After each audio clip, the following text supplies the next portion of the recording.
जो माँ बहनों को गाली दे सकते हैं, जो देश की जनता की गाढ़ी खून पसीने की कमाई खा सकते हैं, उनके लिए मैं इतना कहना चाहती हूँ कि उनको तालाब भर पानी की जरूरत नहीं है, चुल्लू भर ही काफी। आर्मी में जाति भेद और जिस तरह से सेना के मनोबल को नीचा गिराने का वो काम करते हैं, काफी दुखद है। सेना के लोग देश के लिए लड़ते हैं, देश के लिए मरते हैं, और उनको इस तरह से विभाजित करना ये गलत है। राहुल गांधी जब भी भारत में होते हैं, भारतवासियों को अपमान करते हैं, और भारत से बाहर जाते हैं तो देश को अपमान करते हैं। नमस्कार, मैं शिव और आप देख रहे हैं आर्यन खबर। देखिए, 2025 के बिहार विधानसभा चुनाव के पहले फेज के चुनाव प्रचार प्रसार खत्म हो चुके हैं, लेकिन अभी भी जो सियासत है वो गर्मा रखी है और तरह तरह के बयानबाजी भी चल रही है। आपको बता दें कि दूसरे फेज के भी प्रचार प्रसार शुरू हो गए हैं, उसमें भी नेता लग चुके हैं, लेकिन इसी बीच राहुल गांधी का एक बयान खूब जोर पकड़ रहा है। आपको बता दें कि राहुल गांधी ने सेना को लेकर जिस प्रकार के बयान दिए, उन्होंने कहा कि सेना का जो कमांड है वो सिर्फ मात्र 10% लोगों के हाथों में ही है। इस बयान को लेकर अब बीजेपी के तमाम जो नेता हैं वो अपने अपने बयान जारी कर रहे हैं।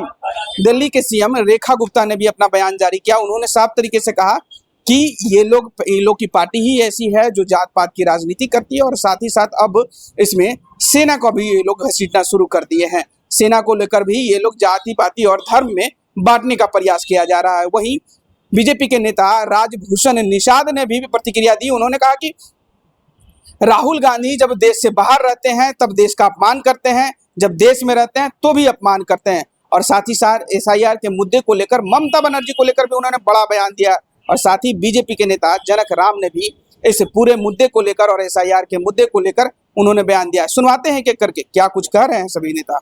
यही पार्टियां जो कि वर्षों से जात पात की राजनीति करते हैं, आज सेना को भी इस दलदल में घसीट रहे हैं।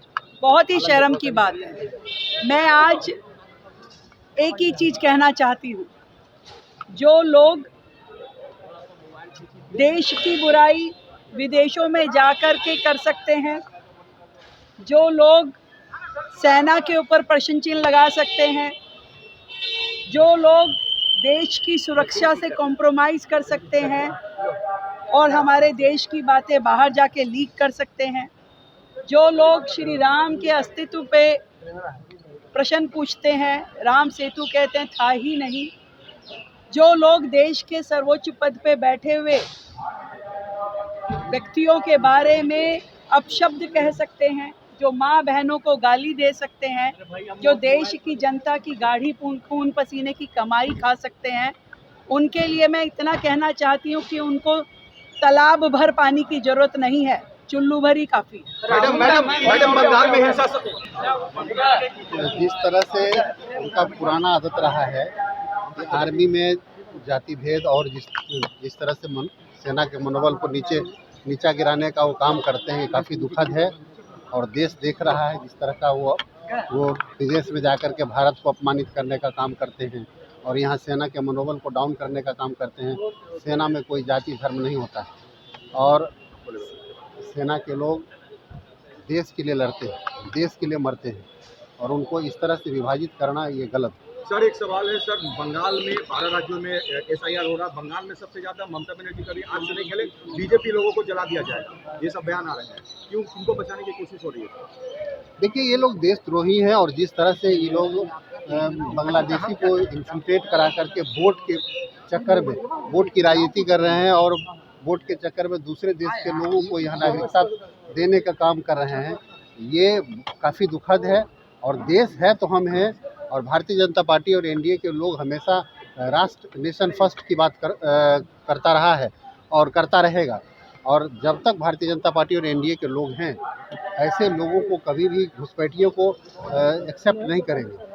मल्लाह का बेटा मुकेश सहनी खुद तो कहते हैं, और राजद के कैंडिडेट को आगे कर दिया, अपने भाई को बैकआउट करके, क्या मजबूरी रही होगी सर? क्या है? देखिए, जिस तरह से एनडीए में कोई समन्वय नहीं, इंडी गठबंधन में कोई समन्वय नहीं है, और इंडी गठबंधन के लोग इनको इतना प्रताड़ित किया, इतना गला दबाया कि ये लोग जो है आकर के सरेंडर कर दे। अखिलेश यादव कह रहे हैं कि योगी आदित्यनाथ को अगर बंदरों की टोली में बैठा दिया जाए तो पहचान नहीं पाएंगे। अखिलेश यादव ने कहा है, अखिलेश सर। यादव ने कहा है कि योगी आदित्यनाथ को बंदरों की टोली में बैठा दिया जाए। ठीक है ठीक है ये काफ़ी दुखद है, जिस तरह से ये भाषा अमर्यादित भाषा का प्रयोग कर रहे हैं, ये काफ़ी दुखद है। राहुल गांधी जब भी भारत में होते हैं तो भारतवासियों को अपमान करते हैं और भारत से बाहर जाते हैं तो देश को अपमान करते हैं। ये सर्वविदित है, देशवासी ये सब जानता और समझता है। खेल खत्म है, यूपीए को कहीं कोई जगह बन नहीं रहा है।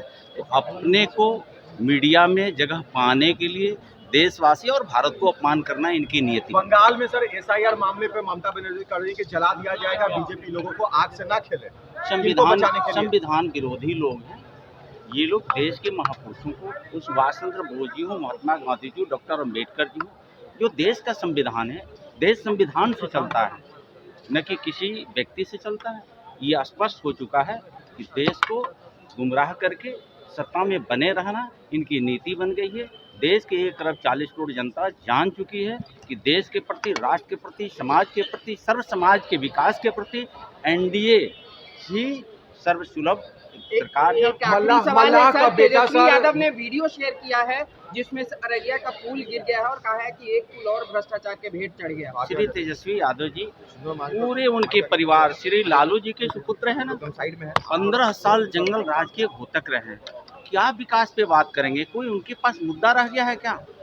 उनकी बात अब जनता नज़रअंदाज कर रही है। उनको मालूम है कि अब खेल खत्म हो चुका है, उनके लिए कहीं जनता में जगह नहीं। तो आपने साफ तरीके से सीएम रेखा गुप्ता और फिर राजभूषण निषाद जो बीजेपी के केंद्रीय मंत्री भी हैं और वहीं बीजेपी के बिहार के मंत्री जनक राम के बयानों को सुना। वो साफ तरीके से राहुल गांधी के इस तरीके के बयानों को लेकर उन्होंने कहा कि ये जिस तरीके की बयान कर रहे हैं, बयानबाजी कर रहे हैं, ये पूरा जाति पाति को बांटने में की कोशिश में है और सेना को भी इसमें घसीटा जा रहा है। साथ ही साथ एसआईआर के मुद्दे को लेकर भी उन्होंने कहा कि अब एसआईआर के मुद्दे हैं जो संवैधानिक रूप से है और संवैधानिक प्रक्रिया है जो हो रहा है।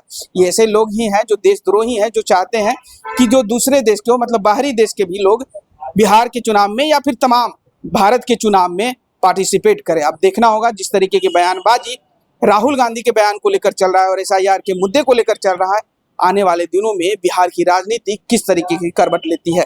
बने रहिएगा इसी तमाम खबरों के साथ, देखते रहे आर्यन खबर। फिलहाल के लिए बहुत बहुत शुक्रिया, नमस्कार।